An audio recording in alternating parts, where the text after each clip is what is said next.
Well, we're coming now to the next big topic in this course. So far we've looked at the kinematical description of systems of many identical particles, and we've also studied the dynamics of systems of very many particles. And we've more or less come to a conclusion in that topic. And now we're going to move on to a different limit. It's also a system of many particles, but it's a different kind of system where the interactions are in fact allowed to be strong, because remember in the previous cases we generally studied systems with small interactions. Now we're going to allow the system to have strong interactions, but restrict the number of particles to only a few number of particles. And furthermore, we're going to restrict the kind of interactions to ones that are short-ranged. So the kind of situation we have in mind is where you have two particles, which I represent as scrunched up bits of paper, and they're moving around, these particles, and when they're far from each other, the particles don't see each other. I mean, there's obviously some potential on this particle due to the presence of this particle, simply mediated by, for example, the air. There's pressure waves in the air in this room. Also, this has a gravitational field that's affecting this particle here. But these are extremely small forces on these particles. So to a very good degree of approximation, you can say that this particle has a short-range potential around it which affects this particle here. So if they don't intersect, then they execute their free trajectories without interference. However, if the particles get near each other, let's see if I can do this. Something's going to happen, right? Yeah, there. They deviated from their free trajectories because they came into contact, very simply. And what we can say about this whole process was that far away, at the beginning of time, these particles weren't interacting. And they were executing, as they left my hand, their free trajectories. And far away, after the interaction took place, towards the end of time, they were executing their free trajectories again. They didn't get stuck together, so they just kept on flying. The only factors that we need to take account of was that at some point in their history, there was a position in space and time where they were near each other or affecting each other. But we don't actually need to know many of the details of what actually happened when they were near each other. We just need to know what they look like far at the beginning of time and far at the end of time. Knowing that information is enough to predict the dynamics of this system of two particles. And we can summarize all the stuff that happens in the middle, all the complicated banging and orbiting, in terms of just mapping how initial trajectories get mapped to final trajectories at the end of time.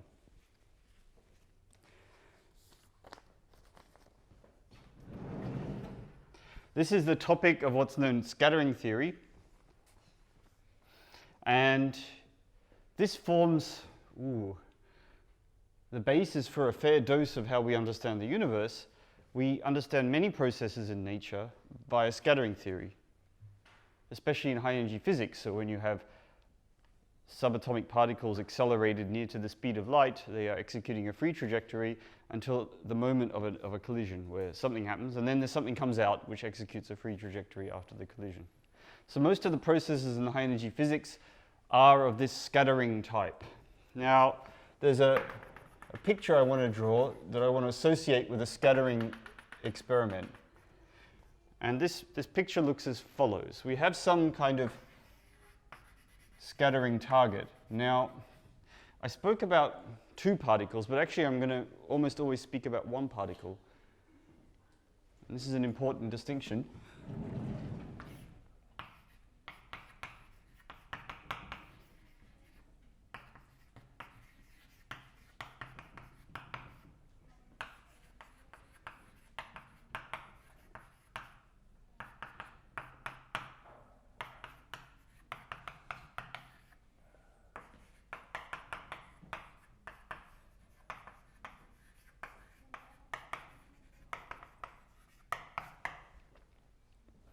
You can either talk about two particles and some interaction between them, or you can talk about the relative coordinates, because they're the only ones that really matter.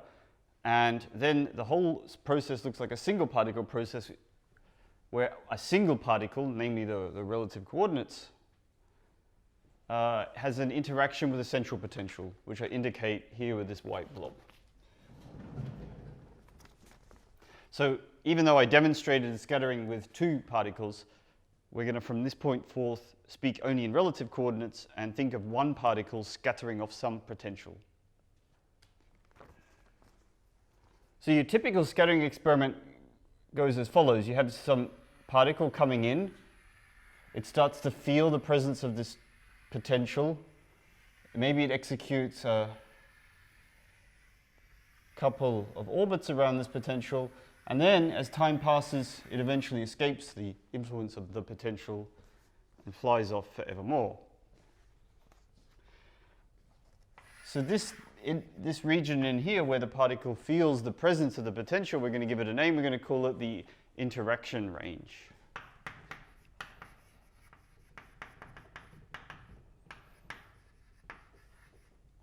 So at this point, the description is purely classical. We're going to use this classical picture to inform our quantum discussion. So we have a range around this potential where the particle, the scattering particle, feels the influence of the scattering target. It's called the interaction range. We have the trajectory of the scattering particle itself, which we'll indicate simply as x of t. And one other piece of information we can say that characterizes this scattering experiment is that the trajectory looks infinitely far in the future like a free trajectory and infinitely far in the past like a free trajectory. So we're going to indicate that by drawing what's called an in and out asymptote.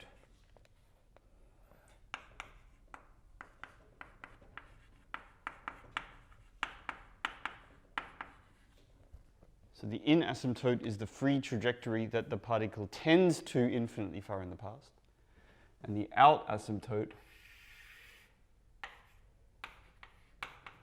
is the free trajectory that the particle tends to infinitely far in the future.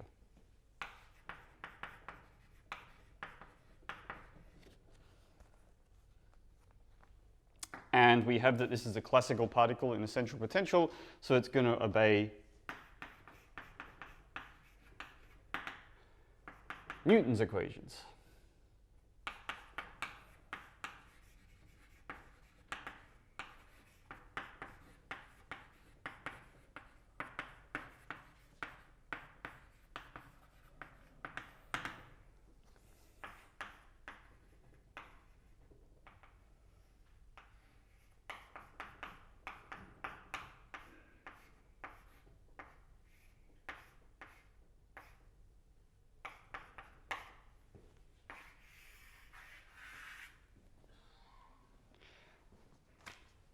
This is the schematic description of a generic scattering experiment. The particle infinitely far in the future, I'll indicate this infinitely far in the future bit now. So this is t goes to minus infinity. The particle is on a trajectory, x of t. It's not the same as the in asymptote, which is just a free trajectory, but it tends to it infinitely far in the past. It comes in, and at some given time, it has its interaction with the potential, dances around it a couple of times, and then flies out, and then infinitely far in the future, it tends to the out asymptote, which is also a free solution. I'll write that in as well. A free solution of Newton's equations.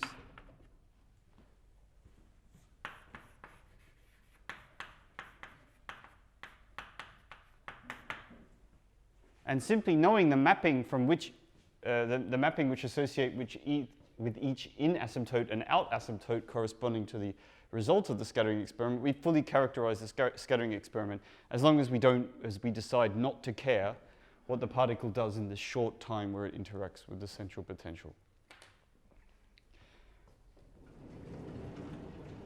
So like all good ways of solving problems in physics, it's all about deciding what you do not care about. If you want to describe everything in the universe, then I wish you good luck. But if you decide only to describe thermodynamic properties, then you have a chance, because you throw away enough information that you have a chance of explaining the few degrees of freedom left over that you are going to focus on. Scattering is similar. We're going to throw away degrees of freedom, but we're going to throw away temporal degrees of freedom. We're going to decide to not care. Officially, we give up caring about what the particle does in an intermediate time around t is 0.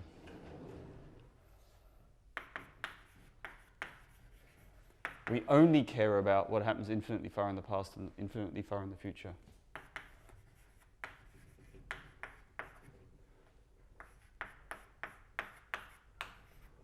So that's the level of approximation we're working on here. We don't care about times which are much less than infinity. Now you might be worried, well, infinity is a big number. The universe, maybe some bad stuff's going to happen to us in this universe before we get to that infinity. Well, the nice thing is that in many experiments the timescales are so large, or so small, I think is the right way to say it, that we are effectively at t is infinity very, very quickly. So in the LHC, protons are flying and antiprotons are flying around this ring near the speed of light. They execute many revolutions per second. I'm not going to go and say how many. I know they can get around the world in about a second, or a couple of times around the world in a second. They have their very short time of interaction when they collide, when the two beams are brought together. And then that reaction takes, I should have looked these numbers up. I'm going to go ahead and say nanoseconds. And then they fly apart again on their free trajectories and are effectively already at the t is infinity regime. So this is the moral of scattering theory. We're going to give up on describing the system at intermediate timescales. We don't care about those. And that's a good approximation for many, many experiments. Okay, I'll be a little bit more precise by what we mean tend to.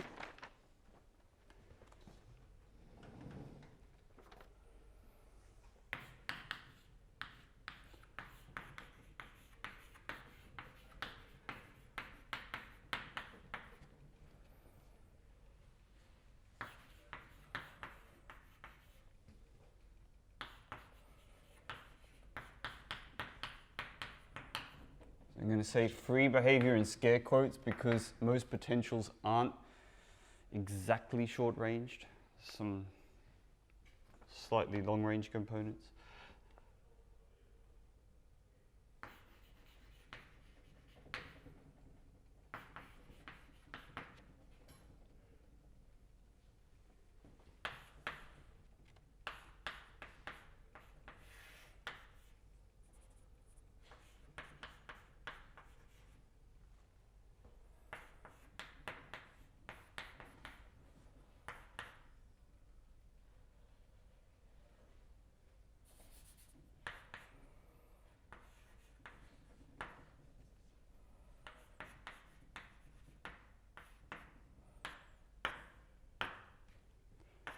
Let's work with vector quantities. Let's work in three-dimensional space. So the free behavior before the collision means that infinitely far in the past, this full trajectory, the full interacting trajectory, tends to, in some sense that I'll describe, another trajectory, which is the solution to Newton's equation without a potential. And that's easy to do, right? S equals ut plus a half at squared. Actually, do you learn it like that in Germany? Is it S equals ut plus a half at squared, or is it S ist gleich ut? Or do you use different letters? The same letters, okay. S, V. Good. All right, and similarly,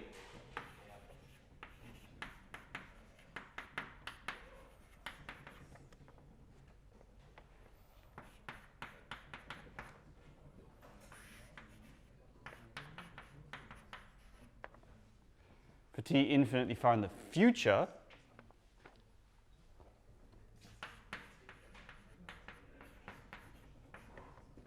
the full interacting trajectory tends, in a sense, to be described to a free trajectory again.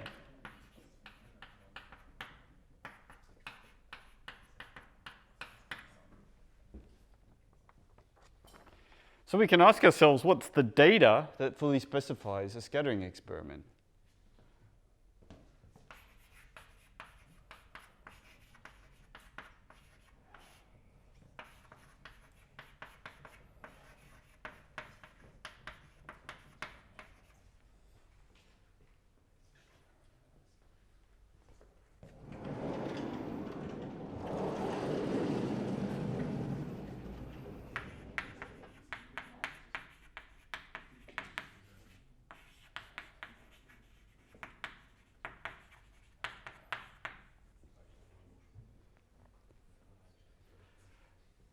Given that we don't care about what's happening for time is intermediate between minus infinity and infinity, we only care about what the in-asymptote behavior was and what the out-asymptote behavior is.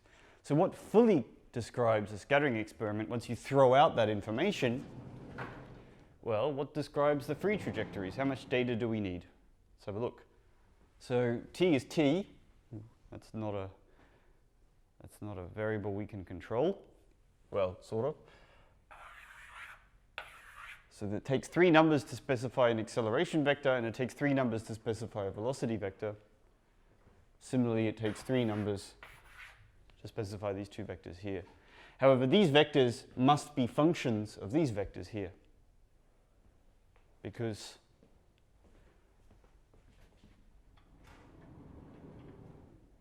once you've specified how the particle goes in, everything else is determined by Newton's equations. So the answer is the data that specifies the scattering experiment is the dependence of A out on A in and V in, and V out on A in and V in. It can depend on nothing else.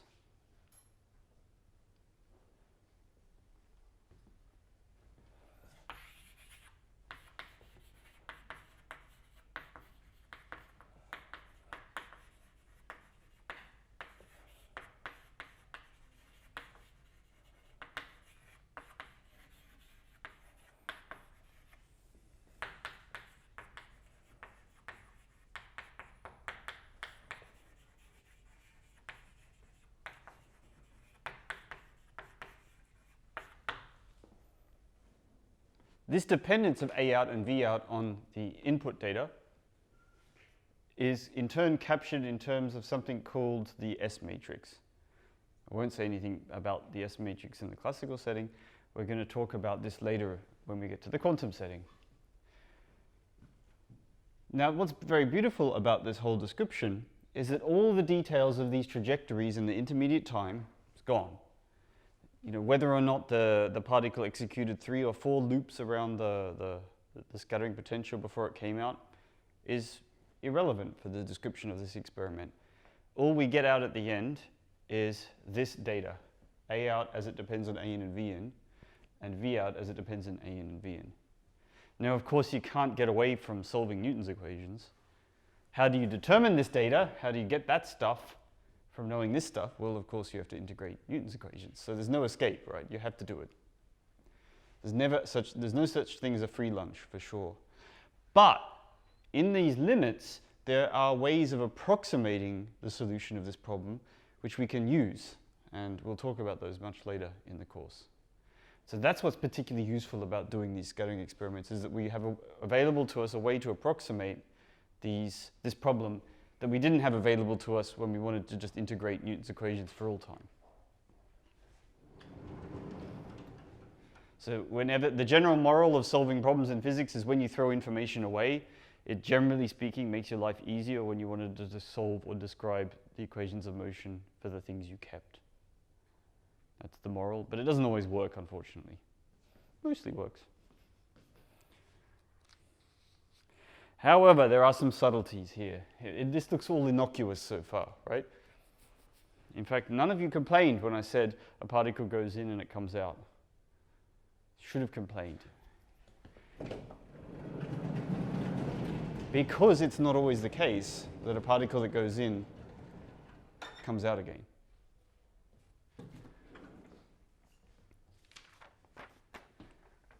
So we'll come up now with a definition of something called a scattering orbit.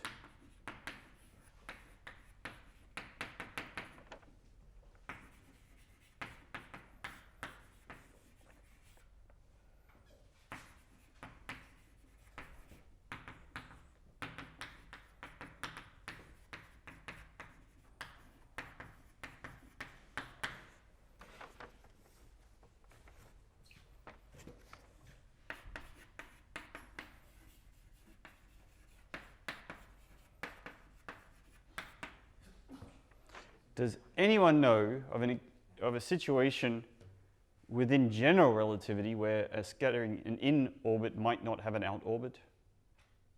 A scattering orbit might not have an out asymptote? There's one, but what was the answer? Black holes, absolutely, right? If a particle scatters off a black hole, it can be bad for the particle because it might never come out ever again. So that's that's something a bit wrong with this scattering theory description. We have the situation where in orbits can disappear, and in fact, there can be situations where there's no in orbit, but there's an out orbit, right? A black holes also give an example of this. Black holes are radiating particles all the time. But you might want another situation, much more mundane situation, where this can happen, is where two particles form a bound state. They come together and they get stuck together. Like, imagine these two balls were identical and covered with glue. That's a pretty strong potential, super glue. And then they come together and they get stuck, and then they stop moving because the momentum is exactly balanced. Or they just spin around. If you get it slightly off, they'll spin around each other. In fact, you've seen, I presume, videos of people in the International Space Station where they throw these two pens together and they collide and start spinning around each other. This is an example of trajectories with no out asymptote. They have an in, but then where did they go? Nowhere, right? Because they formed a thing called a bound state. So you have to admit that not always the case, that you have to admit that's true, but you might hope, and this is the central hope of scattering theory, let's call it,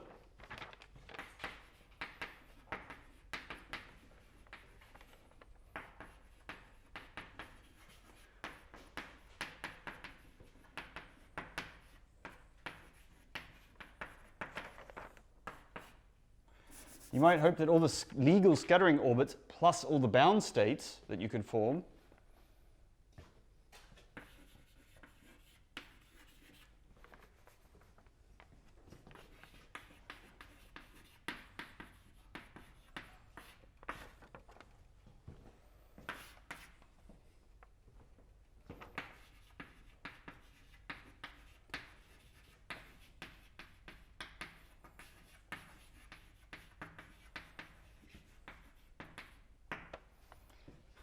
This is also not always the case, sadly.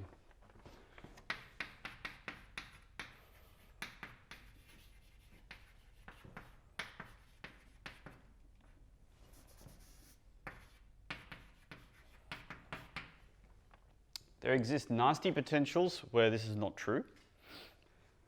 It also can fail to be the case when there are no scattering orbits at all. So an example of a situation which has no scattering orbits at all is the Coulomb potential.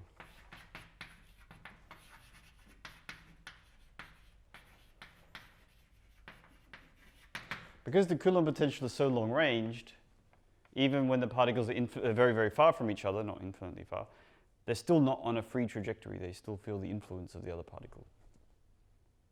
So sadly, there do exist situations where even describing all the scattering orbits and all the possible intermediate bound states, you don't get a complete picture of all the possible trajectories. That's going to happen. What we're going to do is reach a compromise situation where we'll describe a broad range of potentials where this property is true, that all the scattering orbits and all the bound states make up all the possible trajectories. and then we'll just work with that situation. And then if we find ourselves outside that situation, such as in the Coulomb potential, we'll make exceptions and try and deal with that as it comes. Most often, though, this is correct. This hope that the scattering orbits plus bound states exhaust all possible trajectories. Most often, that's true. And when it's not true, it's like nature conspires for it to be true, because long-range potentials get made to be short-range by screening effects and things like this. So it's not so bad. It's actually a remarkably good hope. And we can prove in certain circumstances that this hope is more than a hope and is in fact rigorously true. All right. Now, what I'm going to do is leave the classical world. This was all motivation. This was all here to appeal to your intuition about how things move in everyday life, to set up the problem of scattering theory. And now we're going to leave the still fascinating topic of classical scattering theory and go straight to quantum scattering theory.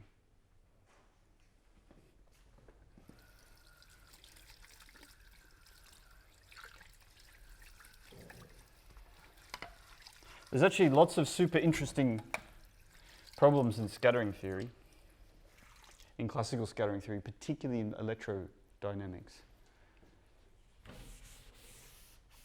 So one of the more interesting classical scattering problems you can look at is when you scatter a charged particle from a magnetic monopole. So no one knows if magnetic monopoles exist. They might exist. There's no proof that they don't exist. In fact, we kind of hope that magnetic monopoles exist, because that would immediately quantize charge. Very fascinating result of Dirac.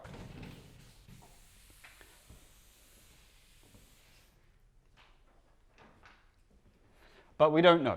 But if there was a monopole in the universe, that's great. That'll be very interesting for a variety of reasons. If that monopole happened to float nearby, then we might want to start scattering particles off it.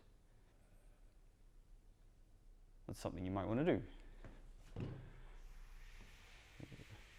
It's a natural human instinct to throw things at something new. And so describing that is amazingly complicated. There's some simulations from IBM, I think. I haven't seen any recent results. You might think that you have a monopole here and you have an electron here. How hard can this be? Just solve Maxwell's equations, right? It's a static potential. But these trajectories are incredible. You loop around and do all kinds of crazy things. So and I think it's only done in simulation. I don't think we have analytic results. I'm not sure. It's a good problem to look up.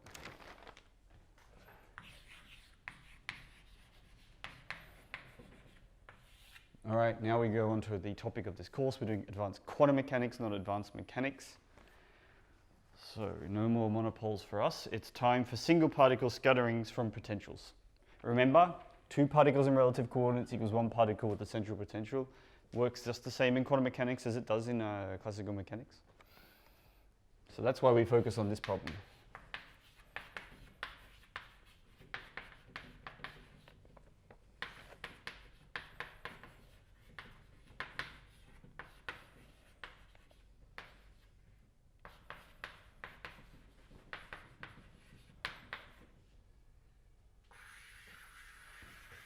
How do we describe that? Well, we're back in single particle Schrödinger equation territory here. This is great.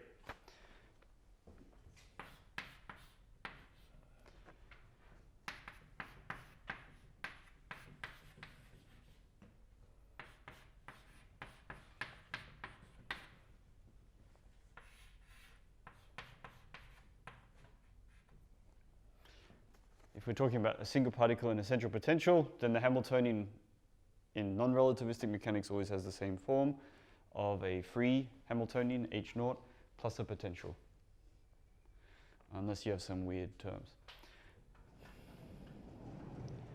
That's the Hamiltonian. I neglected to say what our Hilbert space was. Well, it's this. Not L3, L2, R3. So we're going to talk about 3-dimensional space.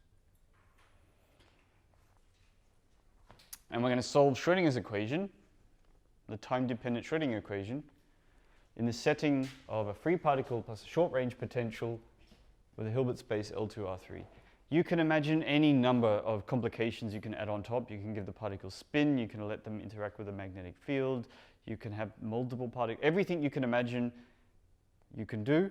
There's no law saying you don't do it, but you'll have to do this problem first to gain intuition for what you expect to see.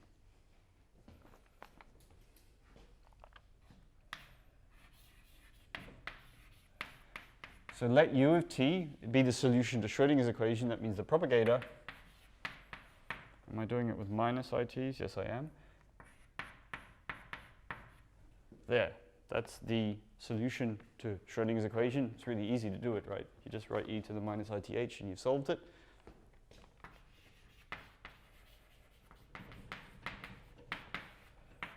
Time-dependent Schrödinger equation. Okay, it's a bit of abusive terminology here, but you get the idea. And we're also going to have occasion to talk about something else.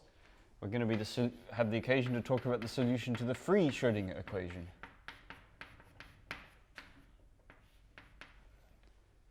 So you remember from even your first course in quantum mechanics, this is not a trivial thing to solve still. You have to solve this differential equation. So pretty complicated. Well, this thing though, you've done that. You actually solved this, I claim. And we will remind you of that solution later today.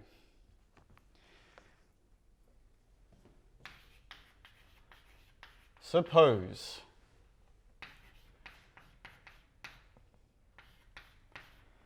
that U of t on psi describes a scattering experiment.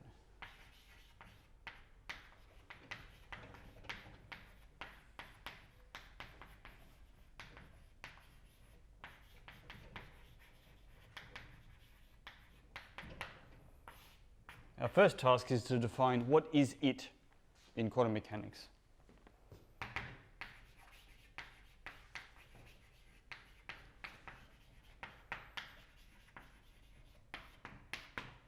It's all very well to say that this describes a scattering experiment, but I've got to tell you what that might even mean within quantum mechanics, because we're going to have to say words like asymptote, free trajectory, tending to.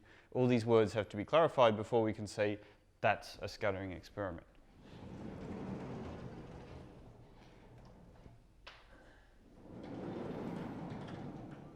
So as I erase this, you should already imagine what the answer looks like. Typically, your first guess in quantum mechanics for how something should be quantized is to put kets around everything. So just imagine that as I'm erasing that, and I'll probably write something very similar to what's there. So instead of x being definite position, we've got now a wave function, so you probably put a ket around x. And you probably got an arrow tending to something like a ket around x in.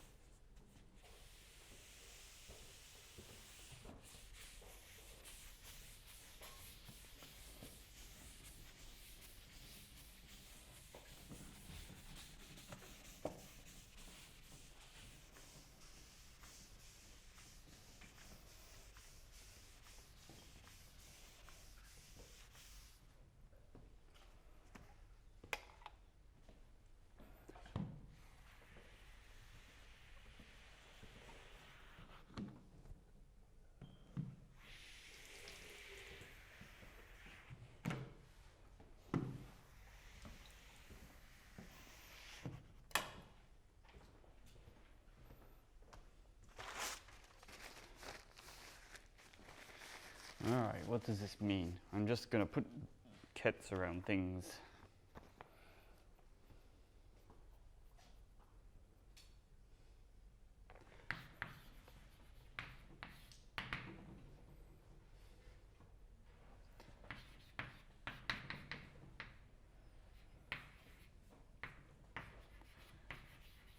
For this to be corresponding to what we think a scattering experiment is, it must be the case as t tends to the infinite past, that the trajectory tends to the infinite, the free trajectory at the infinite past.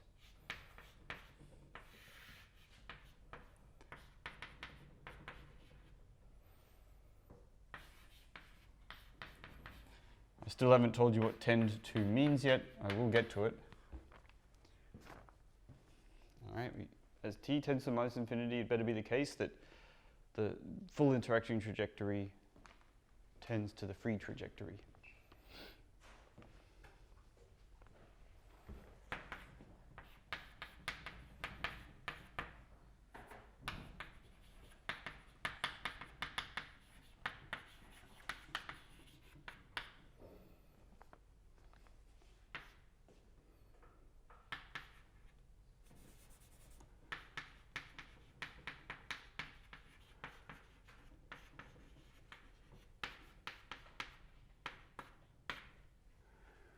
One thing we say is that this input state, psi in, for describing the free trajectory, it better be localized far away from the potential. This is an important assumption. If it tends to some state psi in, which is sort of localized mostly over where the potential is, then that's not really what you'd call a scattering experiment, because that means that the probability density is localized near the particle, or the central potential, sorry. So it's not really scattered, right? It's got to scatter, it's got to go somewhere. So we don't want it to hang around the particle, the central potential.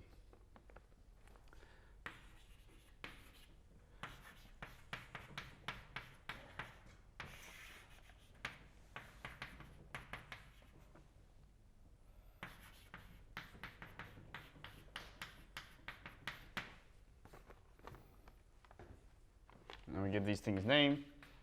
Psi in is the in asymptote, just like classical case.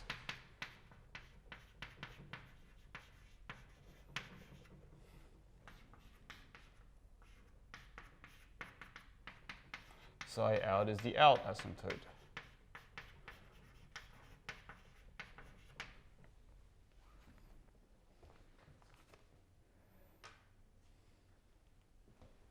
All right, this doesn't always happen, right? Turns out you can construct pathological examples or even slightly non-pathological examples which don't obey these conditions. Let's call these conditions 1 and 2.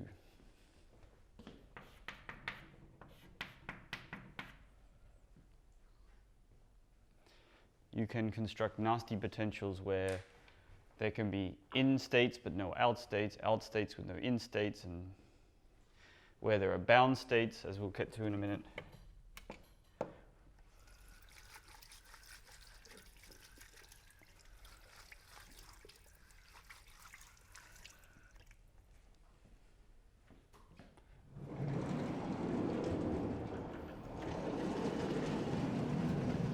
So to deal with that fact, we're going to assume them away. We're just going to pretend that those nasty cases don't exist.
To avoid the nastiest possible counterexamples and problems you can encounter, we're going to make some assumptions. So let's assume that, firstly, 0, the potential is spherical.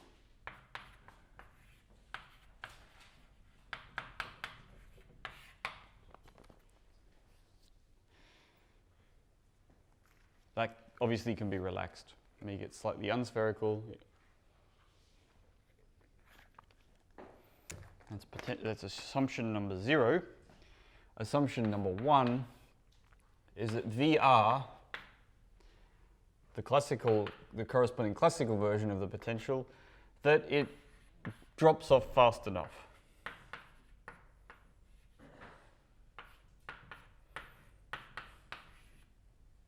So no Coulomb potentials here. This potential's got to drop off slightly faster than 1 over r cubed. So that stops it being super long ranged. We're also going to assume that the potential isn't too strong at close range. So as the particles get close to each other, it's always going to be, the potential is always going to assume to look like r to the minus 3/2 plus some epsilon.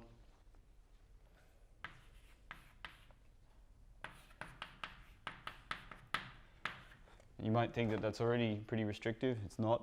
There's always a mathematician who will find a counterexample when you're not careful enough. And the counterexample you have to be aware of is that this allows for discontinuities where the potential can jump arbitrarily many times. So let's make sure that doesn't happen.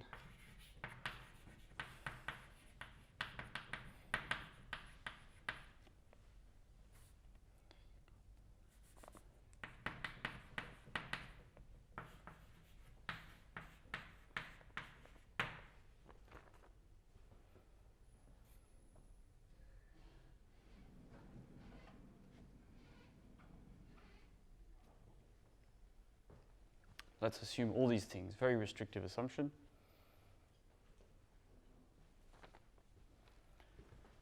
Of course, I didn't say it, but epsilon is greater than 0.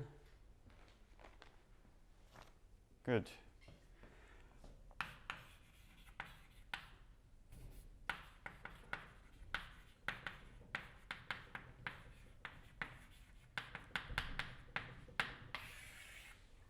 Let's assume that our potential obeys these 4 conditions. Then we arrive at a thing called the asymptotic condition. So if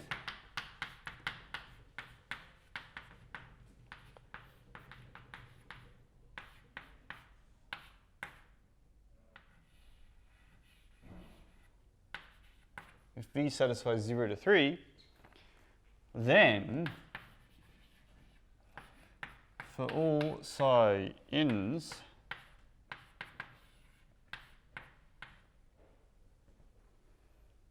there actually turns out to be a psi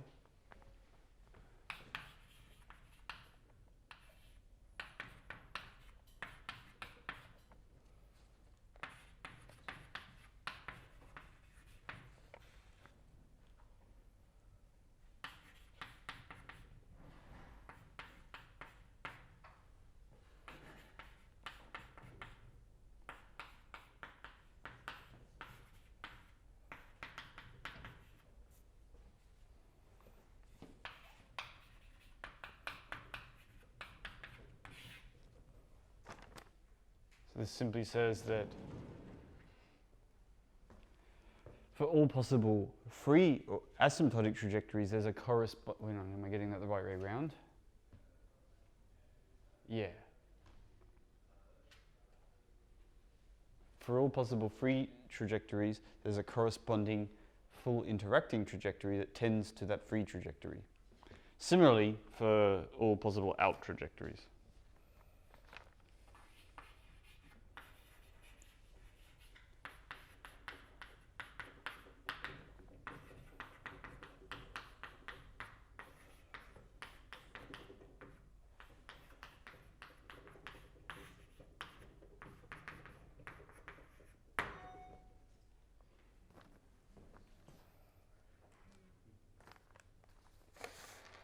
Good. Let's prove this.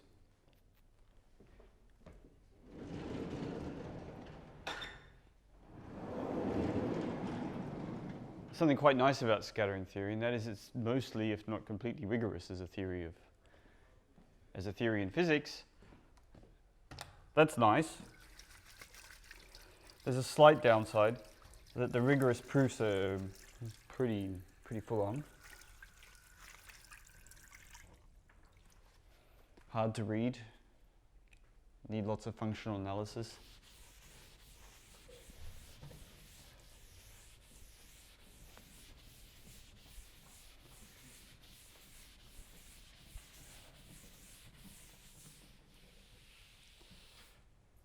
So what I'm going to do in this course is try and find a compromise here, because if I was to show you the full rigorous proofs of everything, that would be several courses, because there's really a lot of material to cover just to prove some of these simple statements. So I'm going to give you proof arguments with mathematical gaps. And these gaps can be filled by reading the appropriate references.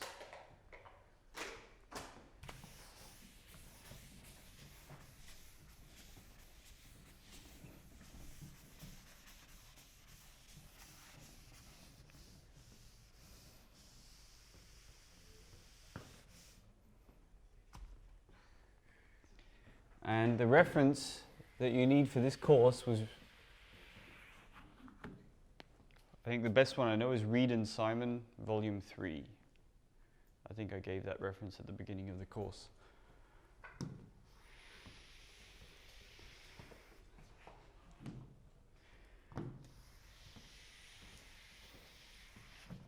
So the balance I'm going for here is highlighting the physics at the expense of the mathematics. So it's not going to be fully rigorous, what I say, but it's rigorizable, which is different from quantum field theory, where we're in a situation where it's largely not rigorizable, and secondly, even the physics is a bit unclear. So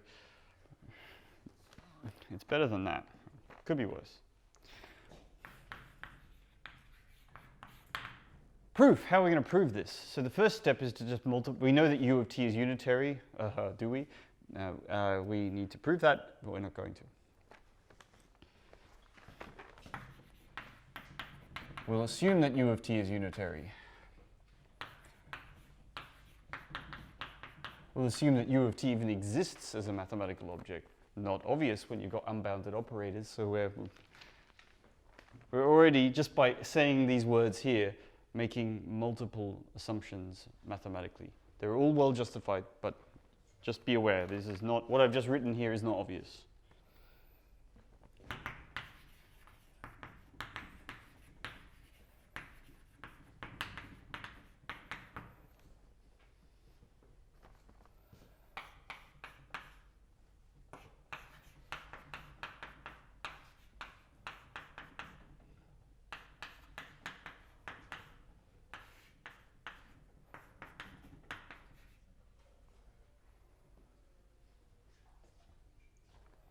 There it is. We just rewrote the condition. We did essentially nothing except assume that u exists and is unitary.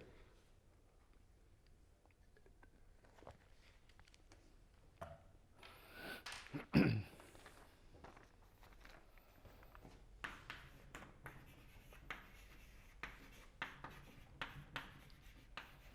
I got to prove that statement. And you can prove that this statement by proving a slightly simpler looking statement, namely that this guy has a limit when we put a psi in there. And it's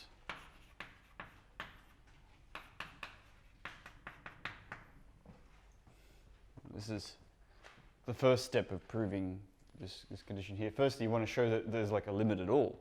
I mean, maybe this oscillates wildly for all time, in which case there's no limit. That happens when you have bound states, for example. The particle comes in and then this thing just oscillates backwards and forwards. Never settles down to anything asymptotic. So that's our first task, and it's actually largely, this is really most of our task. Once you prove that it has a limit, that it doesn't go crazy, then you just have to check that that limit is in fact psi. So that's all you have to do. So let's focus on that. And usually, when you want to prove things like this, when there's a limit infinitely far in the future or past, the fundamental theorem of calculus is always at your disposal. So you differentiate and integrate. This is the trick that one uses very often.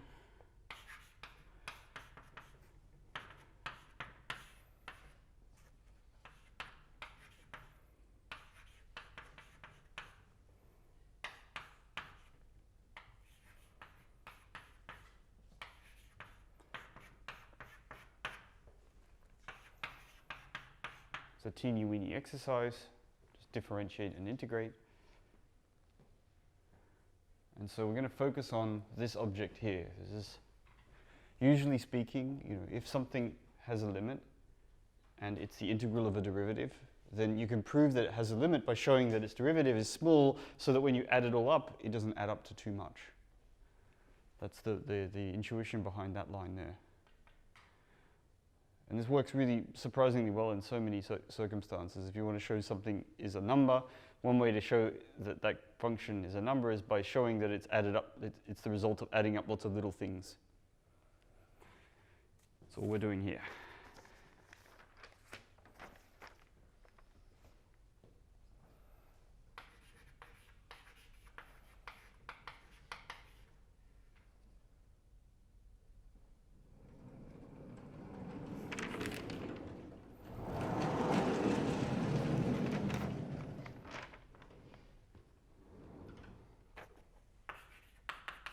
Of course, this is not quite the object we've got to study, and beware, this is where the interesting part of the whole calculation is. See how we've got it applied to a vector. If we didn't have it applied to a vector, then there's much less chance that it could ever be correct. It has to be applied to a legal in state. Otherwise, this statement would just simply not be true. So only when it's applied to an in state do we have a hope of it actually being correct.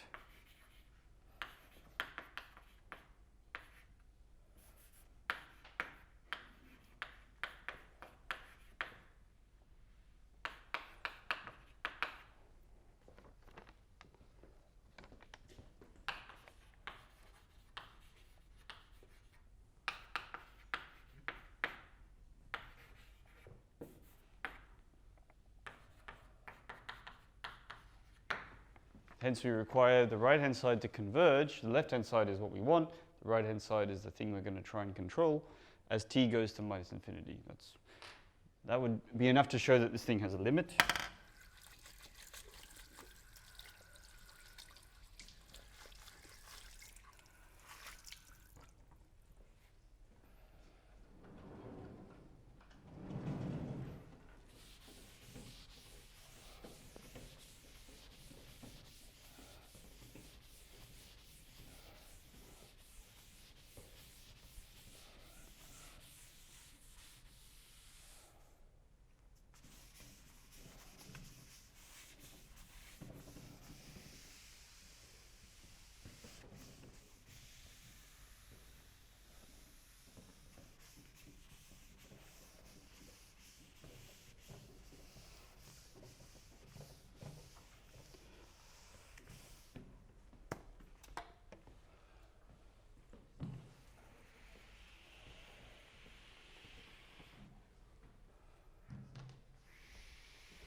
So what's a sufficient condition that that's true?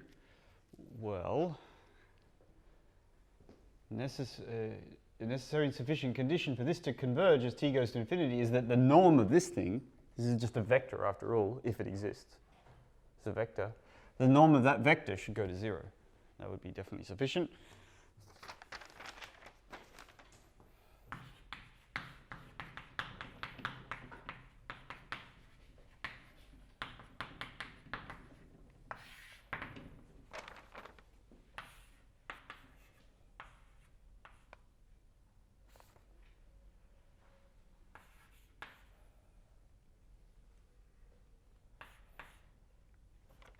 I'm doing this minus infinity down here because we're going to put in t as minus infinity up here, and then you want to turn it around, just make it look nicer. And you can do that because you can change the t variable very easily.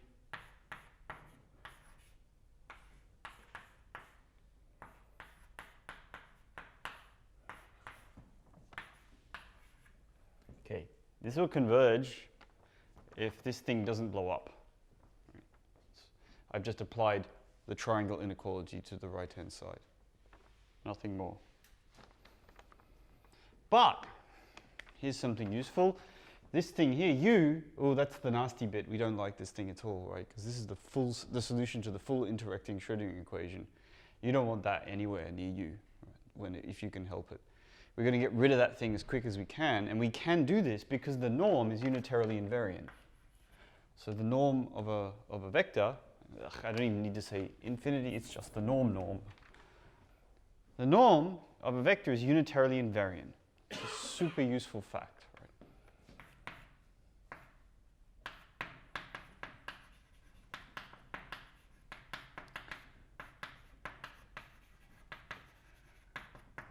Since we've recklessly assumed that this thing here is unitary, then the rest is easy.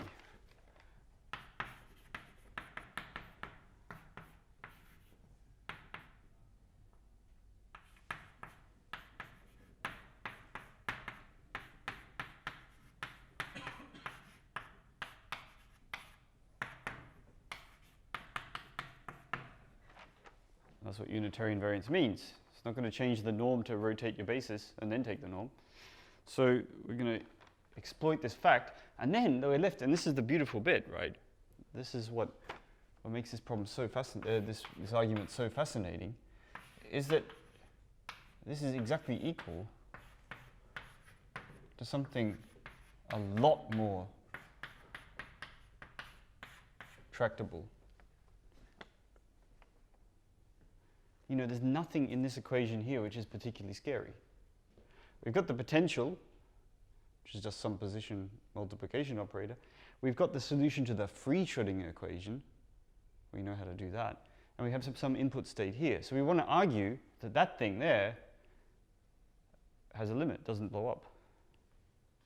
And that's something we can actually do. And I will do that in the coming minutes.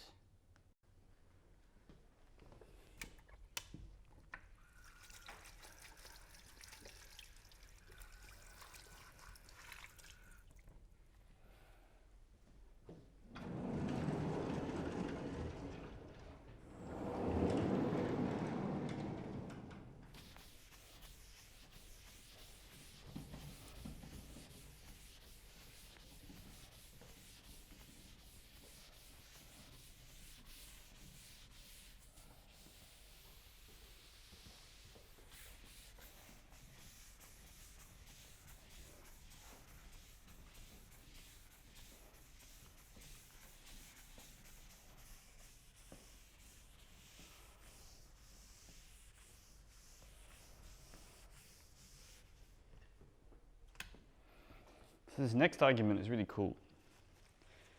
So we're not going to, it's still not trivial arguing that this is less than infinity for all psi ins. It's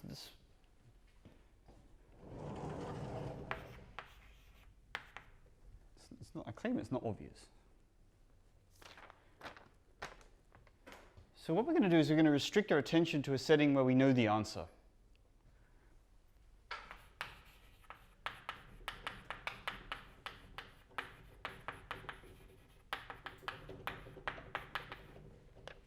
We're going to restrict our attention to the case where psi in is a Gaussian.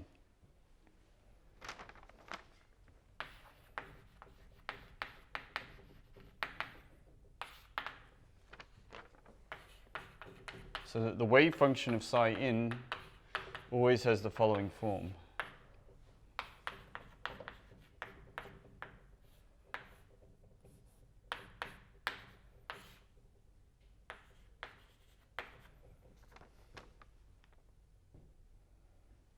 All right, I've got to put a proportional to here because there's a normalization factor that's missing. Well, okay, yeah, there we have a hope, right? When you know how a Gaussian evolves, that's one of like the very first solutions of the time-dependent Schrödinger equation you probably ever did. Take the free particle Schrödinger equation, start with a Gaussian wave function like this, and then evolve and find the answer. Does anyone remember what the answer is? What happens to a Gaussian under Schrödinger equation? dynamics. I can see people drawing it in the air. It sort of spreads and flows out, but crucially it remains a Gaussian, right? So Gaussians are Gaussians under Schrödinger equation evolution. Couldn't be simpler. So at least when psi in is a Gaussian, we're probably going to be all right.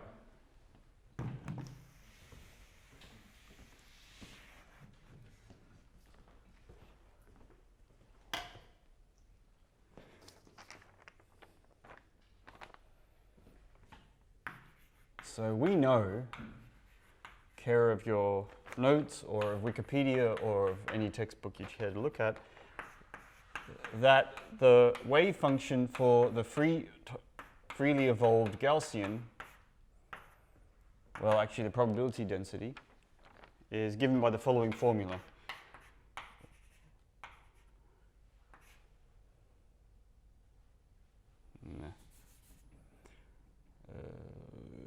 Gamma for the moment.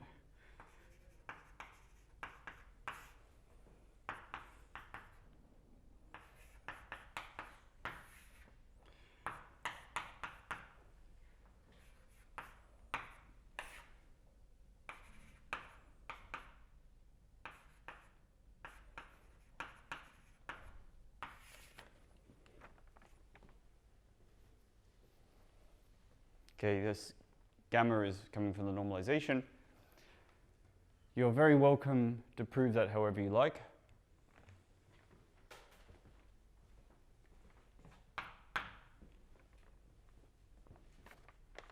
But perhaps you're just happiest to look it up on Wikipedia.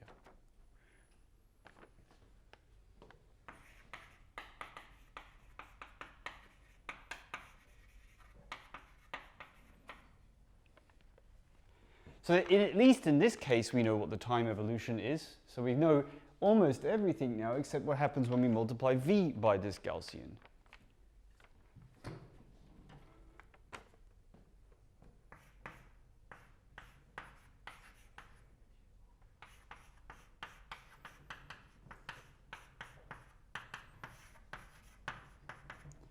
Let's do that multiplication.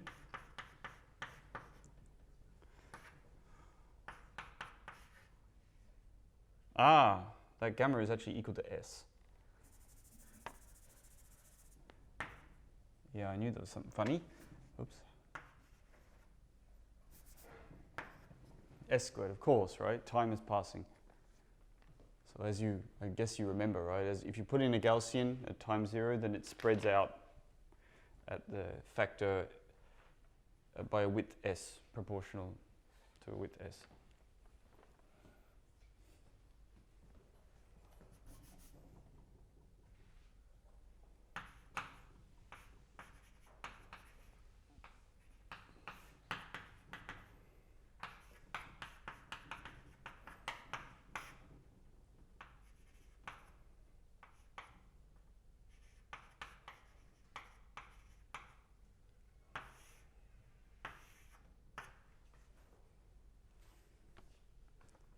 And that's like, this is the calculation we're down to doing right now, which is proving that that thing is not going up to infinity. Well, it's actually not so difficult. You know, you look now back to the assumptions we made in the assumptions 0 to 3. So this is a little exercise, of course. 0 to 3 imply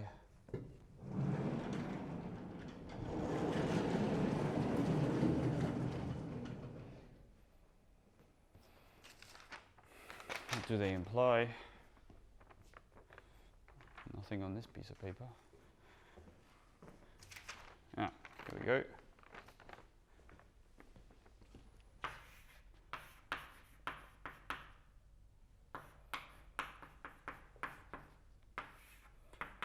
Okay, this should smell like a Cauchy-Schwarz inequality.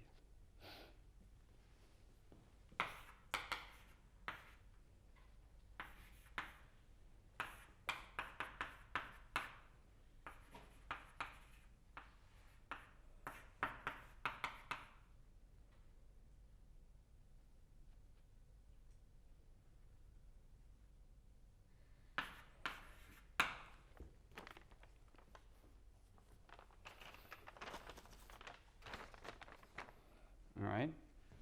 Great, you might say. So we know that if you stick a Gaussian in far away from the scattering potential, you let time pass, then this limit exists.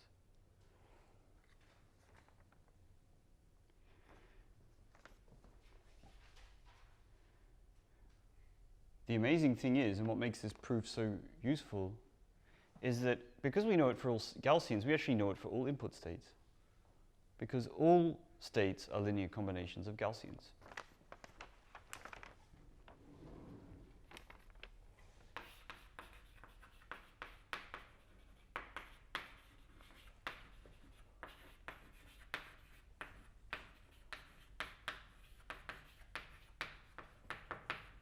Gaussians give an overcomplete basis of Hilbert space. That's because Gaussians come from coherent states, and coherent states are overcomplete.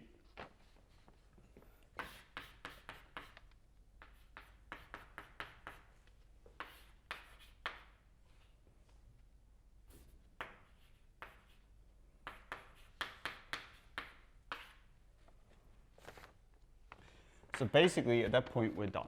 Right? Every state, psi in state is a linear combination of Gaussians, and then you apply this argument after a triangle inequality to each Gaussian in the combination, and you're done. Right? There are some subtleties that I should highlight before we finish.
Okay, these kind of arguments are plagued with mathematical subtleties. Let me just highlight them and explain intuitively how to fix them.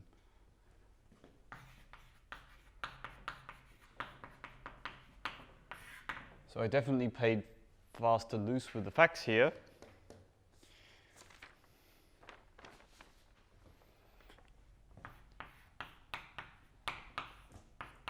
It is true that every input state is a linear combination of Gaussians. They're overcomplete. But it might not be a nice linear combination. So this is one problem you have to be very careful about.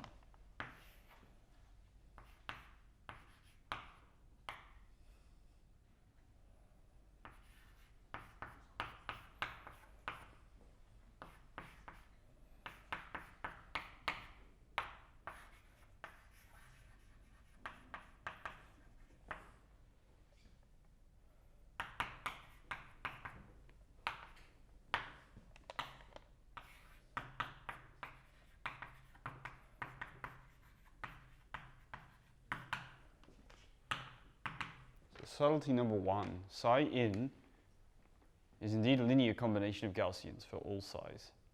But psi itself might be bad, the big psi that is, this linear combination factor. And what does bad mean? Bad mean can be like delta function, bad. Think about the Gaussian itself. If a Gaussian is a linear combination of Gaussians, then what's the right Gaussian, right? There's only one, so it has to be a delta function. So you have to be very careful about simply applying a triangle, sticking this identity in and applying the triangle inequality. Very careful about that. It can land you in big trouble. The solution is to restrict to rapidly decaying functions.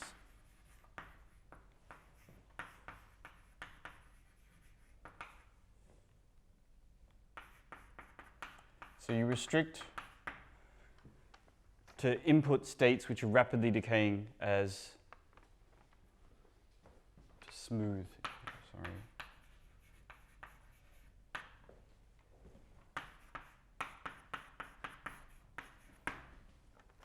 If you restrict your attention to input states which are smooth, so infinitely differentiable, and they decay rapidly, and all the derivatives decay rapidly, then these psi-ins are actually nice superpositions of Gaussians. There is a way to write them as a nice superposition of Gaussians. And the Gaussian itself just doesn't require... The Gaussian itself is an example of something which is a superposition of Gaussians. And you avoid writing things out like this. So this is technical. There's no other way around it. And then I claim that that argument actually works.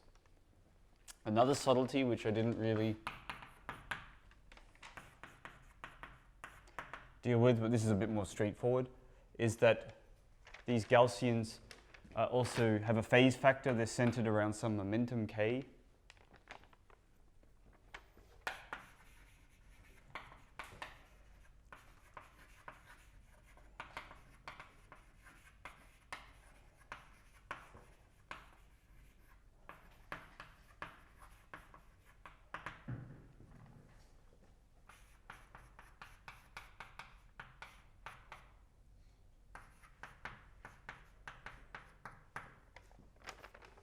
The usual kind of input state has some momentum associated with it, which looks like a Gaussian multiplied by this phase factor.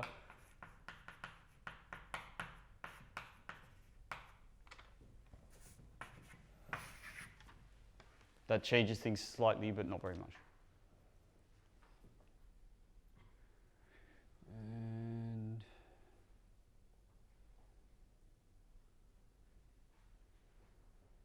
I think that's it for the major subtleties. Right. Then I'll make some comments on the assumptions, right? So we made these huge assumptions, super huge assumptions, right? The potential really had to be of this very specific form.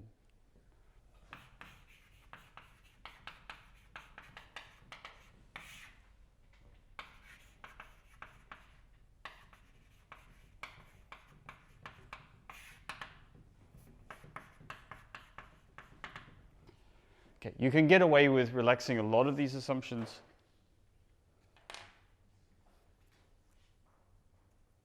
And this result will be, you can repair the result in various forms. So it doesn't have to be spherically symmetric.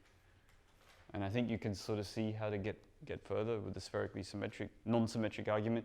I mean, ultimately, it relies on the Gaussians bit rather than the spherical symmetry. So as long as V times by a Gaussian sort of is sufficiently bounded, then this thing will work. So that bit's good, right? But you can relax that assumption pretty easily. You can have more complicated potentials and still imagine this quantity bounding. You know, you just look at the proof technique and you enlarge the assumptions so that the proof technique works. All that stuff works. You can add in spin, it'll work again. The Gaussian's argument is great. And then you might get, ambitious and say, well, okay, why are we restricting to Schrödinger particles with moving in three-dimensional space? Why not let's try discrete systems, because they're easy. And here we come into something really fascinating. And this is, I just want to make a comment on it. We might later in the course prove what I'm about to say.